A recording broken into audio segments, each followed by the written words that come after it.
Yo, what is up, ladies and gentlemen? It is Tuesday afternoon, and you know what that means. It's another exciting edition of the Roundtable Pro Wrestling Podcast. It is your boy, the franchise player, Double B Babla, here live. Man, today I decided to pull the rabbit out of the hat. I decided to bring in one of the hottest fucking commentators in the industry, man. I met this cat back in 2009, doing some JCW stuff. This dude has been doing everything. We're talking GCW's matches, like just running roughshod all over the indie scene here in professional wrestling. Gonna be out there Friday night out in Las Vegas with GCW during the SummerSlam week. Ladies and gentlemen, the best color commentary man on the indies right now, Mr. Kevin Gill. Kevin, welcome to the What up, Roundtable though? Podcast, my brother. I'm just reacting. I'm giving visual reaction to the intro. I'm just loving it over here silently. Hell yeah, man! Thank you for having me. It's an honor to be here, and thank you for the very kind words. It's calling a product like as explosive and diverse as innovative and all that as GCW. It does make my job easier. You know what I'm saying? But I appreciate it, man. And you've been doing the most, man. I mean, I remember the very first time I heard your name. It was like 2009. I believe it was JCW. And I know you're a juggler yourself. I had the opportunity to wrestle on the Happy Days tour in California, and it was fucking off the chain, man. So, I got to wrestle the haters. They came here to Portland. I got to wrestle the haters. It was pretty fucking cool. That's awesome. That's the small world of wrestling, man. Right? It is, man. It is. So, what have you been up to, man? I mean, shit, you've been doing all the GCW stuff. Like, let's talk about that. Let's jump right into it.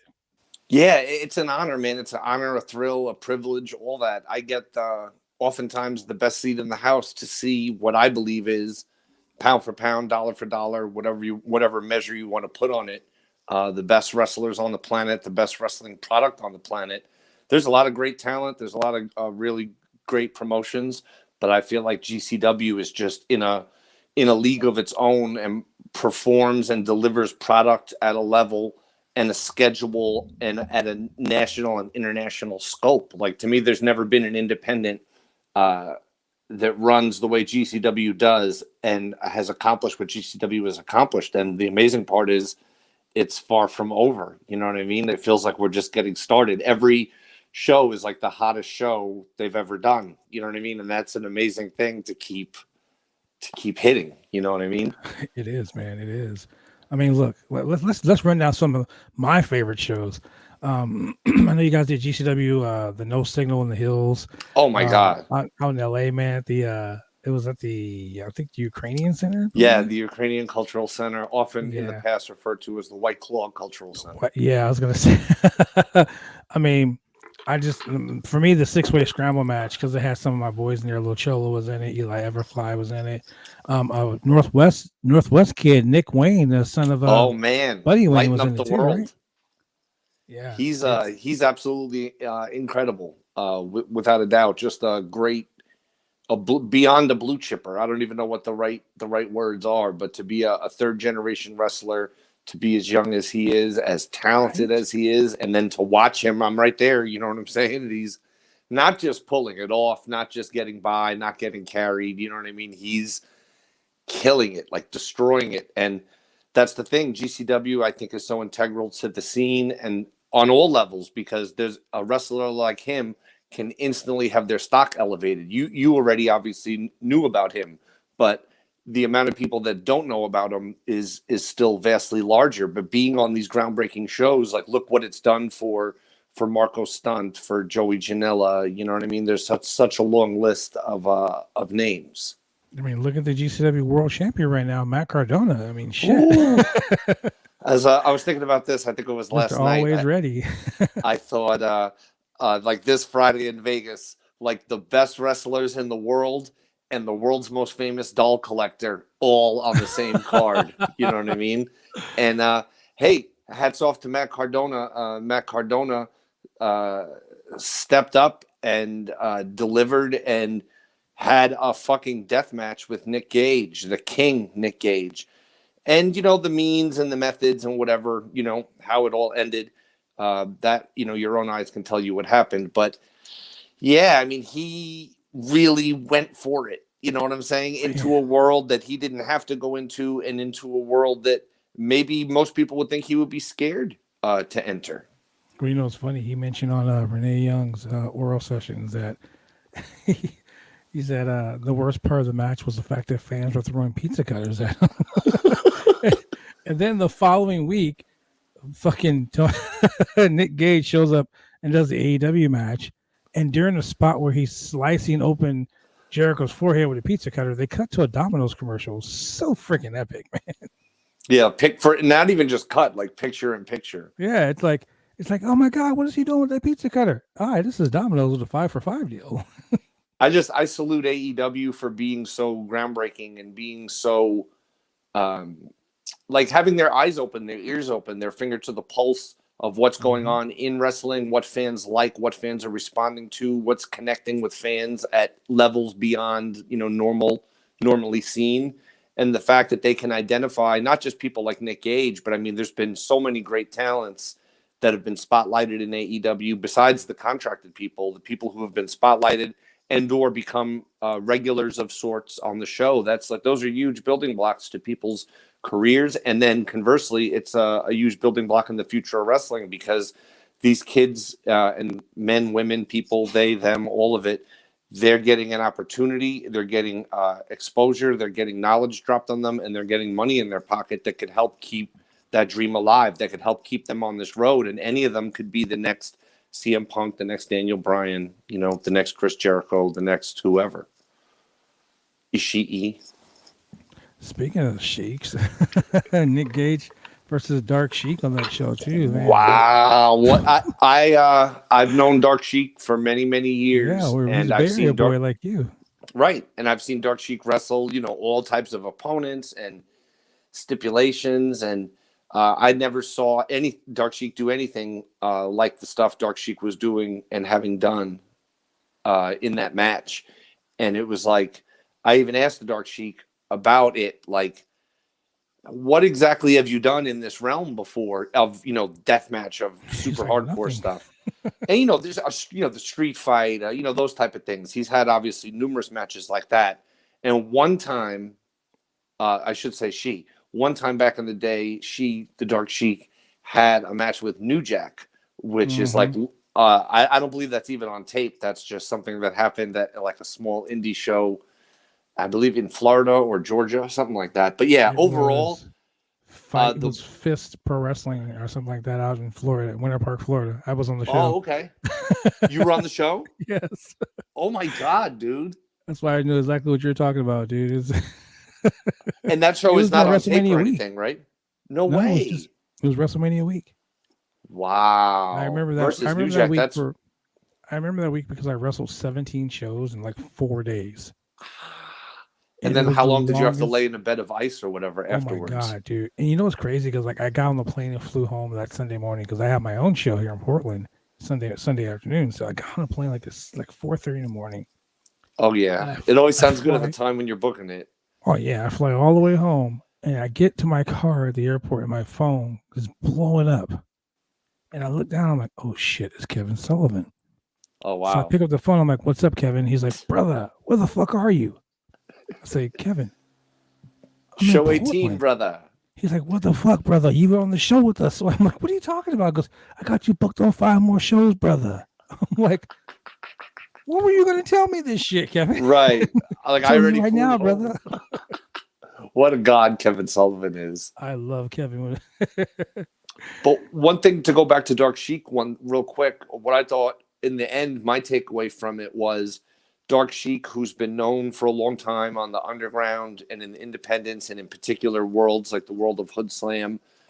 This was the chance for the whole world to see the Dark Sheik in all her glory, and Dark Sheik taking it to an entirely different place. And just like Matt Cardona or anyone else who's ever put their toe in that water, or Effie or anyone else, that's a toe into, you know what I'm saying, a toe into madness. It's like the ultimate respect. And I think Dark Sheik raised her stock in the industry, her profile in the industry, her everything in the industry.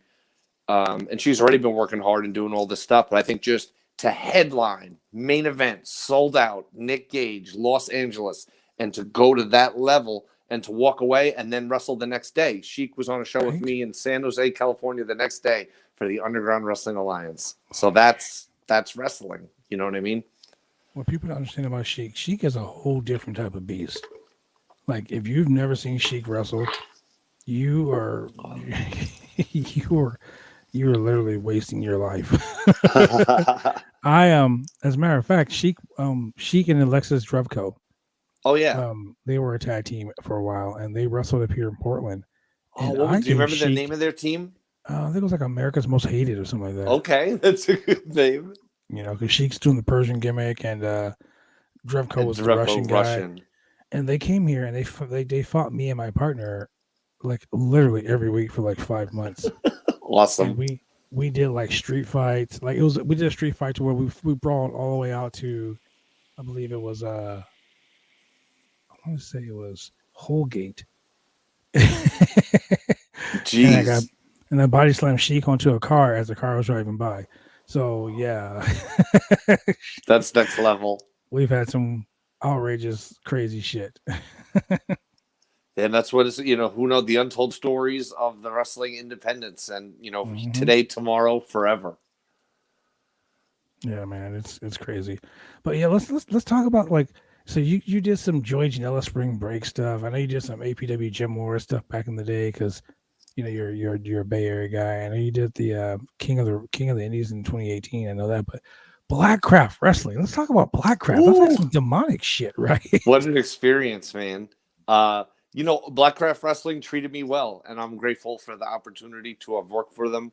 But yeah, I mean, it was crazy. The first show was relatively very normal by comparison. The first show I worked for them. The second show I worked for them, I think is the show you have in mind. Mm-hmm. The more insane show. A show that I still have not yet watched back, but I very, very much look forward to doing it. And I'm going to do a watch along on Twitch and watch it along with everyone because it's like a moment in wrestling history. But yeah, I mean, do you have any questions about it? Like, because that shit was just fucking insane. I mean, look. I remember one show in particular, and it was I think it was like OVE versus Bestia and Damien 666. Okay.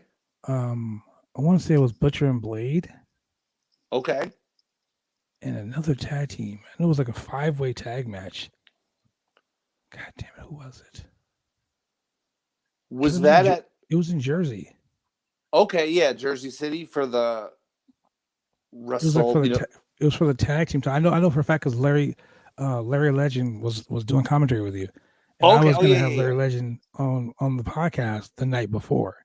Oh, okay, nice. And we were talking about how crazy the tag team match was going to be. And I was like, dude, I was trained. I was trained by Rey Mysterio, Mondo Guerrero, and those guys. So I know legit from the gate. And I was around Damien. I was around Leonardo before, he got super huge to AAA. Sure. So the fact that him and his son are wrestling the Butcher and the Blade, and I just wrestled Jake Christ like in a show in Chicago earlier that week. So I know how crazy those guys are. And then you got like who else was in it? I know the champs, the main event or something like that. What? Yeah, right. Oh yeah. They were like almost like NFL player type gimmicks, right? Yeah. Or even shoot. The thing is, the matches were so short in many cases, right? Was that one of those super short matches? It was like 6 minutes or some shit. Elimination of pinfalls or just one pin to win? I think it was just one pinfall. That would have been hilarious. Elimination pins. Just have one every minute from when it starts. Yeah, exactly. Like 6 teams. Oh my God. Someone's going to pin every minute. Did the Battle Royal air on the broadcast? There was like a Battle Royal almost after the show. I think it was on Fight TV because I remember. I remember the rest of the show for a fact because I remember Teddy Hart wrestled fucking Matt Cross, Mecha Wolf, Ray Phoenix, and Luchasaurus. What? And I remember Simon Grimm wrestled Penta. Oh, that's right. And I know I was really glad for this match because I'm not really the biggest Chris Dickinson fan. I mean, he's an amazing talent. I just wish he keep his fucking tongue in his mouth. Every picture I see, he's got his tongue out. Like, goddamn. But he wrestled Masato Tanaka. Oh yeah.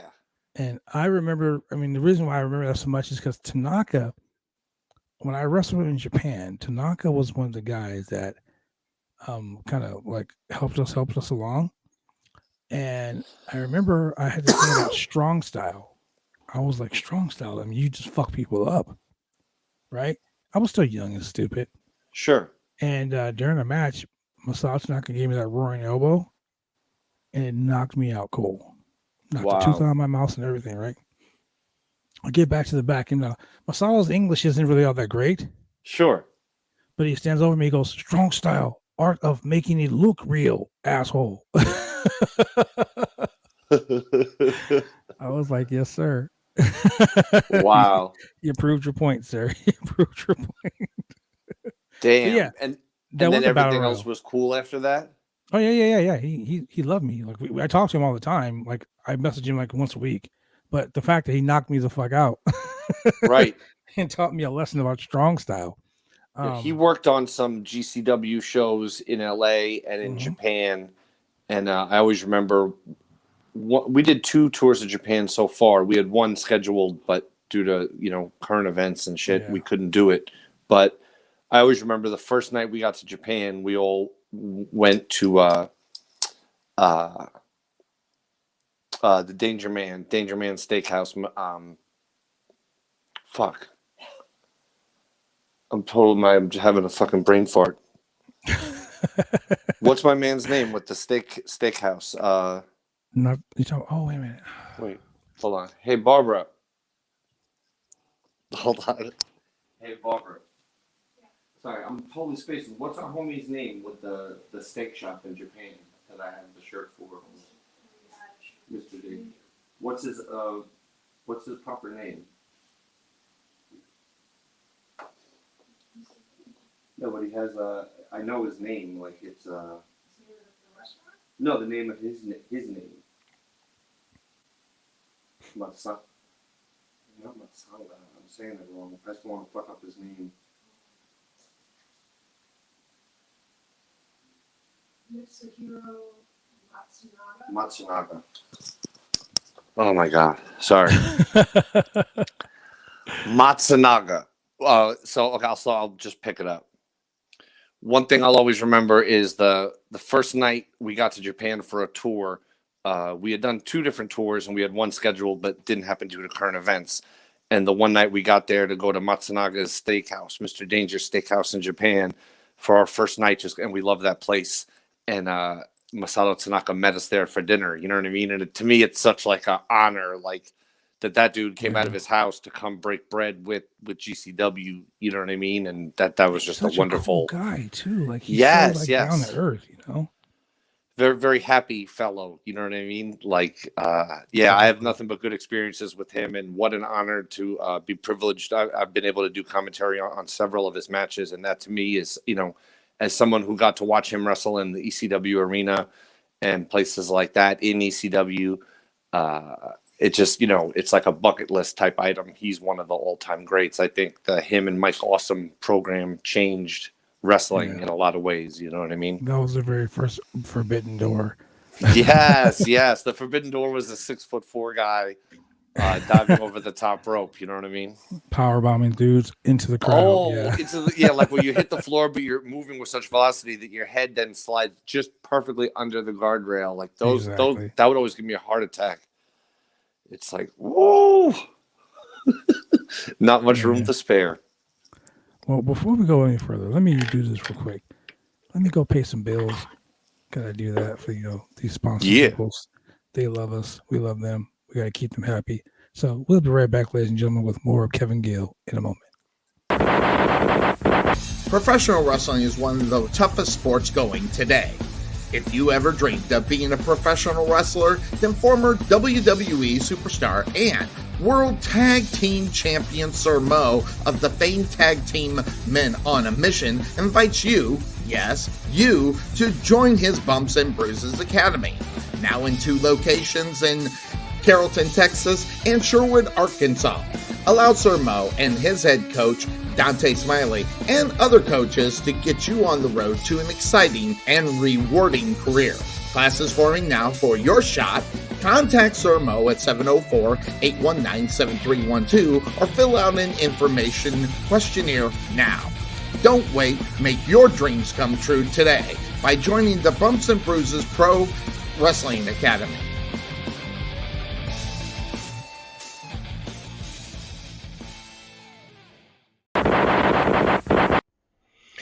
Hi, this is James Beard with SWE Fury, and you're watching the Roundtable Pro Wrestling Podcast.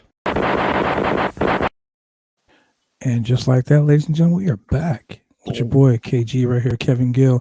Hey man, let's do this, man. I play this game all the time with fans when I do these special interviews. It's a real simple game, pretty fun, pretty cool. It's known as something else in the real world. Okay. But today it's simply known as team with, feud with, or fire. Ah, okay. Real simple concept. You can team with anyone in the industry, no matter who it is, alive or dead. Now you can feud with any motherfucker you want. And you can fire anybody. No need for any type of reasoning, unless you want to tell us why you want to fire them. So there you go. Team with, feud with, fire. Wow. Well, I mean, if I was a wrestler, which I'm not, but if I was, and it could commentators feud with people all the time. And you said it's alive or dead, it's just anyone? Anyone. I'm real torn between. I would want to team with Bruiser Brody or Mick Foley or Terry Funk. I could. I guess if I had to pick one, it would be Bruiser Brody, just because obviously he's no longer with us and hasn't been for some time. But I'd put that in the team with, because I certainly wouldn't want to fight any of those gentlemen. That's the truth. Feud with. Ooh, man. I've literally never been asked this question before.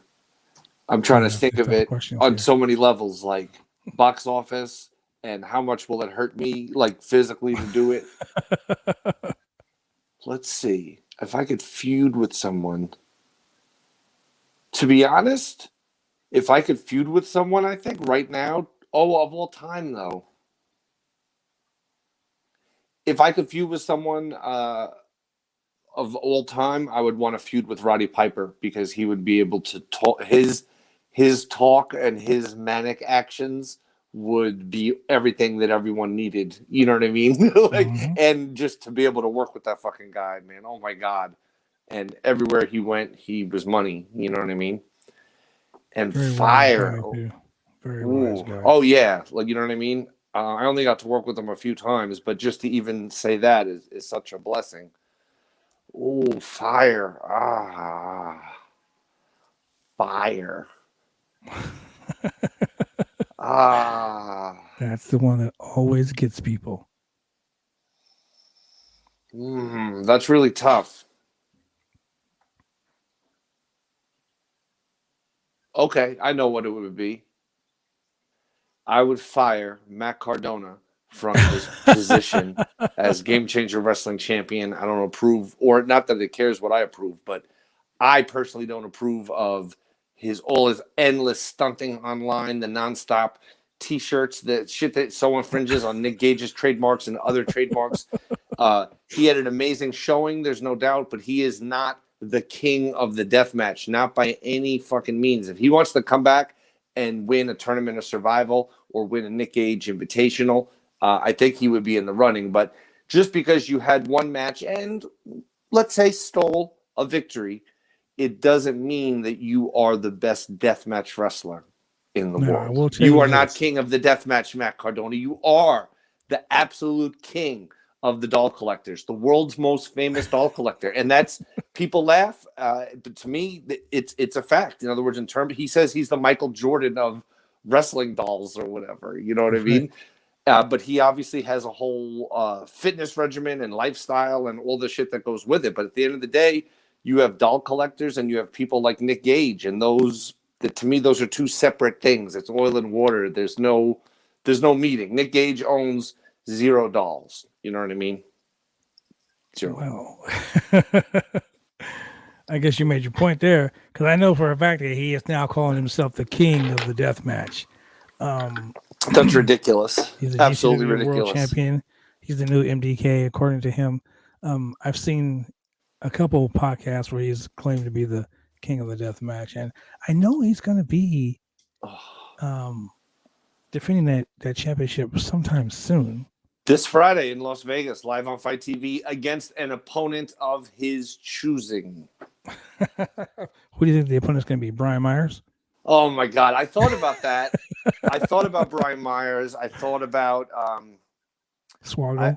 Swoggle. I thought of a wrestler, but they've passed away or whatever, so I'll leave them out of it. It'll probably be Lady Frost. Hey, Lady Frost can deliver at least.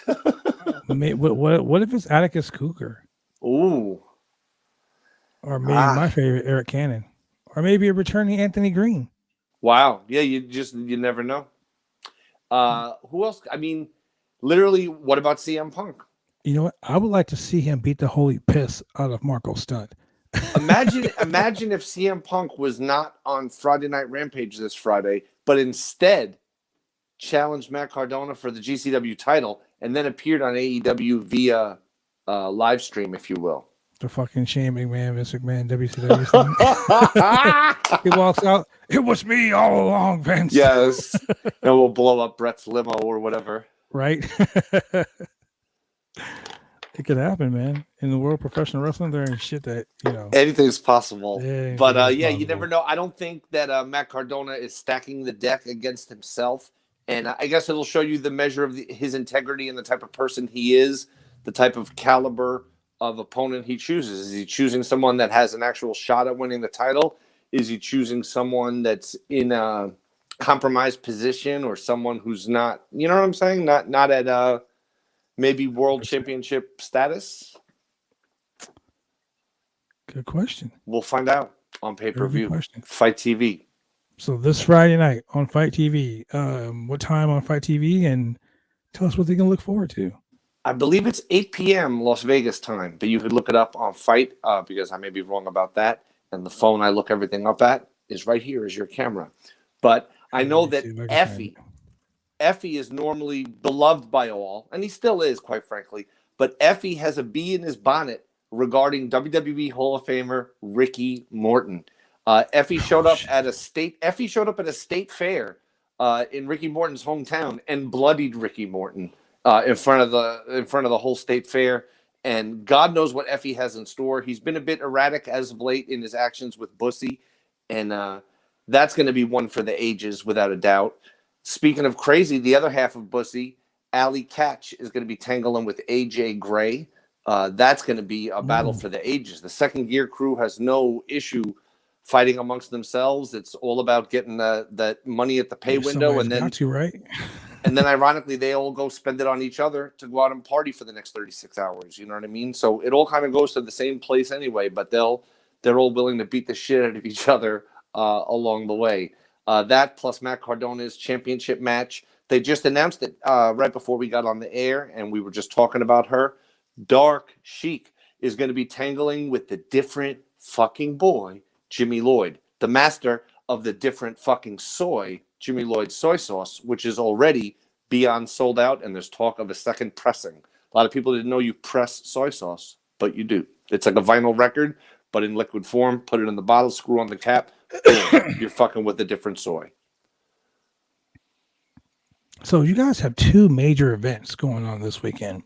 You got the Meet in Las Vegas, off the rails Nick Gage match, Friday at 7:30 p.m. on Fight TV. And then you got the FCW versus GCW. Oh, yeah. Future Stars of Wrestling, FSW there in Vegas. They've been a cornerstone in Vegas for years. Forerunners of, shooting their shows and making them available in a library form for their fans, which kept a smaller pocket of fans very well informed and very up to what they were up to, while maybe a lot of outside people didn't get fully integrated in it. You know what I mean? I know who Matt Cardona's mystery opponent is going to be. Who? Juventud Guerrera. It's possible. Juventud is already. If I'm not, is Juventud booked already, or is that Chicago? Maybe that's Chicago. August 20th, GCW returns to Las Vegas with all thrills. But not only GCW is returning, Nick Gage comes to Vegas too. Hoovy returns to GCW. It's going to be Matt Cardona versus fucking Juventud Guerrera. GCW versus AEW. I also saw on that Future Stars of Wrestling versus GCW or GCW versus FSW show that's going on Fight on Saturday. A lot of attention online paid to the fact that Effie is going to be tangling with a man who has the internet community quite divided, Disco Inferno. Oh my God. We don't want to hear about Disco Inferno. We don't have to. I giggle at the idea of what Effie is a beast in the ring. And I don't know, Disco, Glenn Gilberti, call him what you will. I don't know that Disco Inferno has any concept of the who, what, when, where, or why of Effie. Effie's a force. Effie's a machine. Effie's not to be fucked with.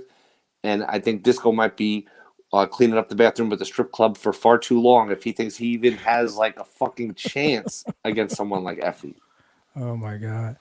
Tuco Scorpio versus Chris Bay. We're talking about the legend versus the up and coming. Wow. The newest member of the Bullet Club, the first black member of the Bullet Club. What an accolade. And Chris Bay's one of those guys. He's one of those homegrown guys from FSW, Future Stars of Wrestling. They were built on guys like Chris Bay, like Hammerstone, like Brian Cage, like the Reno Scum. And there's others that I'm just spacing on. But there was a whole cornerstone of talent FSW built upon. And it's great to see those talents. Matt Vandergriff, you know what I mean? There's so much great talent down there. And it's so great to see it all come to a head and see them get a chance to kind of really spotlight what what FSW is all about. In my head now, I keep, every time I go to say it, there's like a Fighting Stars of Wrestling, Future Stars of Wrestling. And each time it's like, wait, choose door A or choose door B. And it's fucking me up. I mean, this is a big weekend right here. I mean, quite honestly, I'd rather watch a GCW show than watch a fucking sorry-ass SummerSlam. But that's just me. Yeah, it's reasonably priced. You know what I mean? I think it's like $12.99 or $13.99. I think $13.99. I mean, it's you know, FSW does really great shows, and with GCW like pairing off with them, it's gonna be pretty fucking awesome. I mean, yeah, I think it's a great double header. Came through GCW like the Rock Roll Express, fucking Killer Cross, oh man, Caden Cross, PCO, a good friend of the channel. PCO still holds a piece of GCW hardware in a good way. You know what I mean? And we look forward someday to PCO returning to defend the title. He's a good dude. I love talking to him all the time. Big fan. It was so great to just be. I didn't get to call his big. I don't want to call it a comeback. I don't mean that in a disrespectful way, but he had one particular match that kind of relaunched him to the world. So I refer to it as a comeback match at Joey Janela's Spring Break. I didn't get to call that match. Yeah. I didn't call that particular match, but I got to just, you know, I was there. I did commentated on other matches on the show, and I got to just be around PCO. And, yeah, just like you said, great dude. And then to watch him, you know, go viral and just become this thing and then, you know, pay it all off with a nice deal with Ring of Honor. That's what you love to see, man. People who love wrestling. And someone like PCO, it's an important part of their story to consider that part of the reason that someone as talented as PCO and with his size and his passion and all that he was away from the spotlight because he was still wrestling. And it goes to show you like the politics or cool people can say you suck or whatever, because there was a lot of pressure put on PCO. You know what I'm saying? And he was just like, fuck it. I'm going to do my thing. Fuck the haters. Fuck whatever. And he stayed true to who he is, what he's about, and his passion for wrestling. You know what I mean? So I'm like, I salute you, PCO. You're the fucking man. Dude, I'll tell you the coolest thing that's ever happened to me in my entire fucking 29 years of professional wrestling. I get PCO to come on the podcast. Nice. We're shooting the shit, you know, like you and I are. I mean, that's how this podcast works. I'm not like every other podcast out there. I want to be like, so what were you doing in 1996? And who trained you? And How often do you put on your boots? And what color? Montreal shirts do you wear? screw job, work or shoot, go. Yeah, like I don't fucking care about that stuff. The people who listen to this podcast on Spotify, on iHeartRadio, on Google, on fucking Amazon, they don't care about that shit. They want to get to know the person who you really are. They want to know like the dirt about who you are and what brought you to the. They don't care how many fucking laces you lace your boot up, but they don't care about that shit. So I get PCL to come on the show, and we're just chopping it up a little bit. And he says, "So." Remember back in 2012, the San Francisco Cow Palace. It was you and another guy in a tag team match with these two horrible wrestlers. They fucking sucked. But you guys carried them to a good match, and they were the AWA World Tag Team Champions. And I'm thinking to myself, how the fuck do you know this? And he's like, I've been watching ever since you were the NWA Pacific Northwest Champion. I've been watching you, man. You're fucking good. And I was like, wow. We're going to go to a commercial break. Was that the Cow Palace weekend of convention that featured a Ring of Honor show and stuff? It was Wrestle Fanfest. Yeah, I was present. I know you were. That is the first time I met you. You were doing something, I think it was with APW or something. Okay, yeah. All Pro Wrestling. Everyone, their mom was on that show. Yeah, literally, the entire world. I was like, I'm walking backstage like, that's the Warlord and Barbarian. Wait, that's the fucking Nasty Boys. Wait, that's the Pit Bulls. Wait, that's New Jack and Mustafa. That's Rikishi. That's that's Yokozuna. What the fuck? Yeah, it was just wild. That whole thing was a wild experience. It was funny. I was working on the marketing of a video game at that time. And I'm glad I didn't in hindsight, but I was going to do like a sponsorship type thing and have a big presence for this game that I was working on at that festival. You know what I'm saying? But the client or the game, the people who make the game, just due to these reasons that's not worth getting into, they didn't want to do anything with wrestling, even though it was a wrestling game. So in the end, it didn't happen, but that's good because I still was there. I was just comped and I just witnessed and observed and even helped out in some cases. There was like a couple of talents that were stranded at the venue that needed rides back over to the hotel or whatever. I would, give whatever talent rides, you know what I'm saying? And shit like that. It just reminds me of a funny story. I was always such a Francine fan in the ECW days. You know what I mean? I had like a super crush on Francine. So I remember leaving the house that day to go to this, because I live in San Francisco, to go to the San Francisco Wrestle Fanfest or whatever. And, it's like go there, hang out all day, then go to the hotel, hang out fucking super late, come back, do it again. And I'm joking with my girl, like breaking her balls before I go. And I'm like, so we're probably going to be hanging out again tonight or whatever. I'll probably be out pretty late. And she's like, oh, that's cool. Have fun. And I'm like, man, like, I wonder what would happen if Francine, like, what if Francine needs a ride to the hotel or whatever? I'm just like trying to fucking stir her up. And she's like, whatever, like, shut up. You know what I mean? So then it's funny. I'm at the show and so I forget who, someone involved in the show comes up to me and is like, oh, hey, we have a few people that need a ride. And I'm like, oh, yeah, sure. I'm going to go over to the hotel anyway. I'm happy to fill all the seats. And I'm like, who is it? And it was it was Francine and Sonny. So I'm like, okay. So I literally texted my girl and I'm like, Francine needs me to give her a ride to the hotel. But you know what I'm saying? Just like strictly ball breaking. But to me, that's just so funny that it literally happened. And of course, all I did was give Francine and them a ride to the hotel. You know what I mean? Sometimes when you joke about things, it happens. It just came into reality. It was just funny. But yeah, that whole show was like a wild fiasco. Oh my God. Look, to show you how I was supposed to ring announce on some of it, but then somehow I didn't. To show you how wild it was, were you in the hotel when Leland from Dog the Bounty Hunter knocked out Don Fry? I was just walking in, like right after it happened. Oh my God, dude, it was fucking wild. That whole scene. Can you imagine running up on Don man. Fry and socking him? You have to be fucking out of your mind. And then running the fuck away. Then running back and doing it again. Yeah, I think I was there when he came back. The second time, yeah. As a matter of fact, wait, you were there because you were at the bar with me, Alexis Drevko, April Hunter, and this is the night that I got really, really, really shit-faced drunk with Jimmy Superfly Snuka. Oh, wow. Wow. All I remember is he was like, "What are you drinking, my brother?" And I said, I don't know. He says, "What are you drinking? What I'm drinking?" And I was like, "Okay." And he got no lie, he took like 6 fucking shots of like tequila and just put them on thing, right? He was like, so is that 3 for him and 3 for you, or 6 for him? No. That was 6 for him. That was 6 for him. And then he was like, he told the guy, "Hey, give my brother whatever he wants." And I'm like, "Can I get a Captain and Coke?" He's like, "Don't get that motherfucker no Coke." Right, exactly. Just Captain. Let me get a Captain. I was like, "Are you trying to kill me, man?" He just took him like it was water. Just same thing. I don't know if it was maybe the 3rd day or whatever it was. After going, despite the chaos, I was having mad fun. You know what I mean? So one of the days I brought my girl back with me to hang out, and I remember we had just walked into the bar area, and I don't know if we came through a door or turned a corner, but literally she was just face to face with Jimmy Snuka. You know what I mean?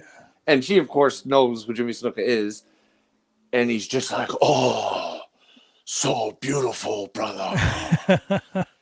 And he's like, "Oh, like, yeah, I'll buy." He's like, "Let me buy you guys a drink or whatever." You know what I mean? And we're like, "Oh, we're so honored." You know, thank you, Jimmy Snuka.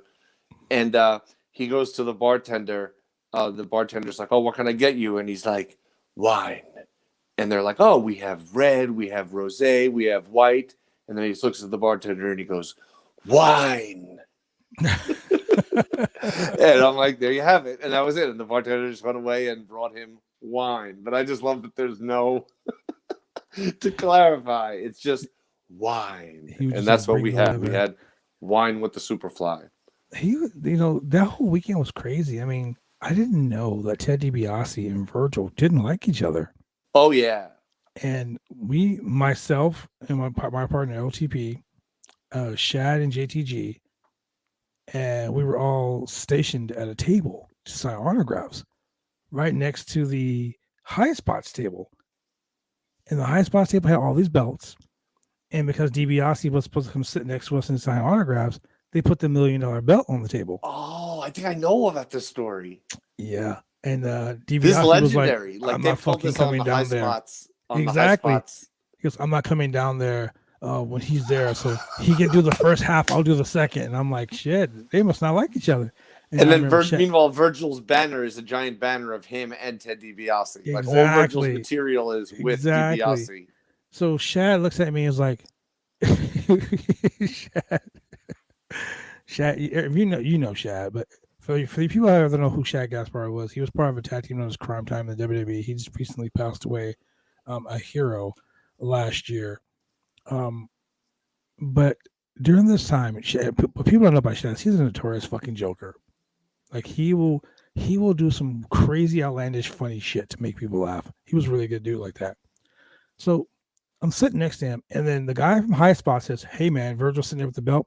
He sits there, he goes, "Hey, would you do me a favor, guys? Watch the booth. I'm gonna go get something to drink." Man. Right? And I was like, "Sure." And Shad looks at me and goes, "Don't do it, brother. Don't do it. You're about to get caught up." Right? Right. Now, I'm the most non-racist person. I have mixed children, just to put it out there. Sure. So Shad goes, "You know what's going to happen, right?" Sorry, I'm just laughing. 5 black men. I've heard this story from other angles, but I've never heard it. This is great. He goes, you got 5 black dudes sitting at this table, and one of those black dudes just got up and took the $1 million belt and left. And when the guy came back, he was like, "Hey, where's the belt?" And Shad looks at me. He goes, 1, 2, 3, 4. I don't know where the belt is, man. Virgil had taken the okay. It's alleged, because I'm not going to say he did allegedly. It. But allegedly there was a miscommunication. Yeah, someone who wasn't at that table when the belt was there, when the belt wasn't there, also wasn't at that table. Just saying. Right. There was a time where the belt and this person were at the table, and then suddenly neither the person or the belt was at the table. Everyone else, all the other players. Mm-hmm. If this was a whodunit, it might not be that long. Yeah, if it was a whodunit, he did it. It's over. But yeah, that Wrestle Fanfest was. I mean, the wrestling was great. The shenanigans that happened backstage and around that wasn't so great. But just the environment. Right, in terms of anytime the talent is mistreated or underpaid or shorted pay or any of that, that's unacceptable. The hotel was great. It was fun. I got to meet a whole bunch of cool people. I got to get drunk with some legends, and I got to get clowned by the Great Muta. Wow, bro, this is all Relic's fault. Relic knew how much of a Muta mark I was. I was so excited to be in the locker room to share a fucking building with the legendary Great Muta. Friday night comes, which is the first show. I'm sitting in the locker room. This little Asian guy sitting next to me. And we're talking. He's like, "How long you been working?" I said, at the time, I was like, about 10 years.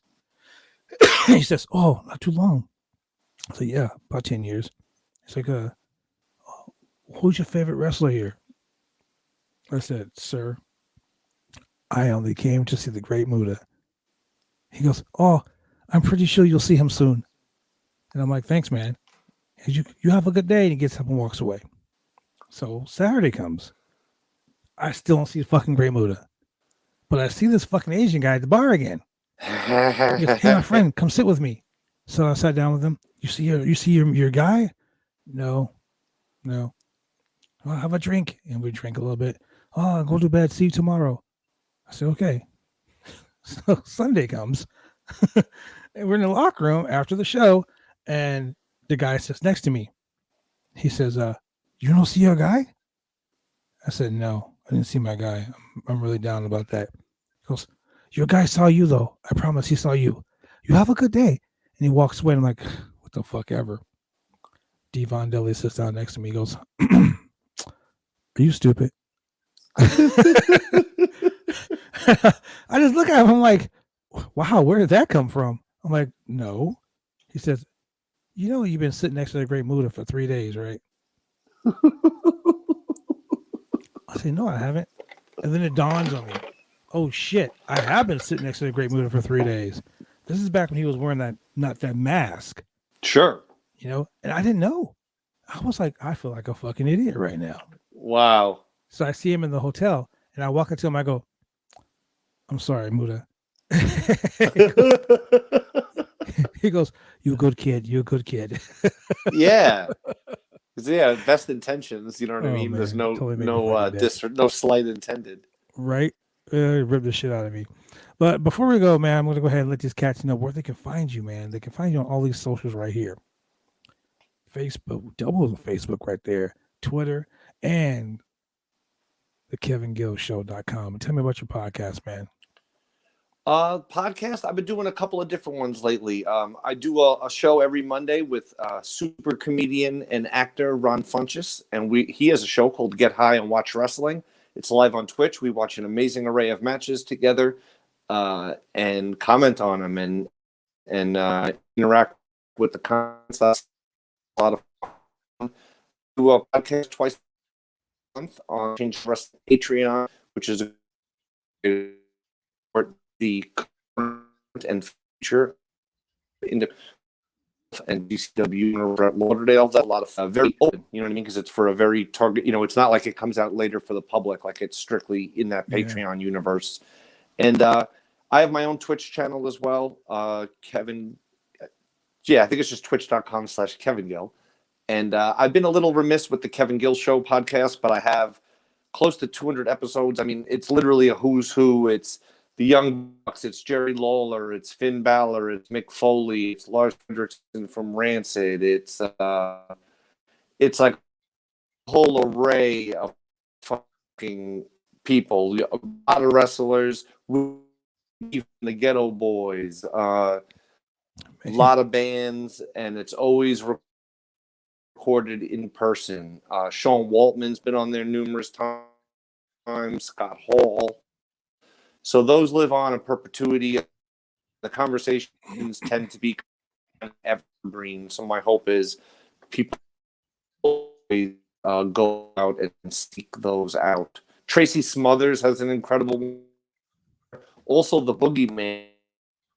Oh shit! Boogeyman. A lot of people don't really understand the Boogeyman. Listen to 90 minutes or 2 hours. A mouthful of worms. Okay, I was not to understand about that. The Boogeyman recorded in person. I feel Boogeyman vibe. Sweet. Well, ladies and gentlemen, if you want to see those Kevin, are two good places to find me. And on Twitter, Kevin GCW shows, and I appreciate the love. It's an honor to be here, and I loved hearing stories from new perspectives for me, and that's your man. For sure, man. Look, ladies and gentlemen, if you want to see Kevin Gill live, listen to him do some bomb-ass commentary Friday night, 7:30 p.m. You can either meet him down in Las Vegas. Some dying, but pictures frozen. Yeah, you're frozen. I can't hear you, but your picture's frozen. So, Friday night, 7:30 p.m., 223 223rd and 4th Street there in Las Vegas. You can see him. You can see Nick Gage. You can see Chris Bay, Effie, Tuco, Scorpio, Juventud, Guerrero, Ricky Morton, and Nick Gage, Mr. MDK. So, with that being said, ladies and gentlemen, this is your boy, the franchise. Thank you very much, Kevin Gill, for joining us here live on the Roundtable Pro Wrestling Podcast, man. Ladies and gentlemen, go follow this dude. He is the most positive dude in professional wrestling, bar none. Peace. I don't know what's happening.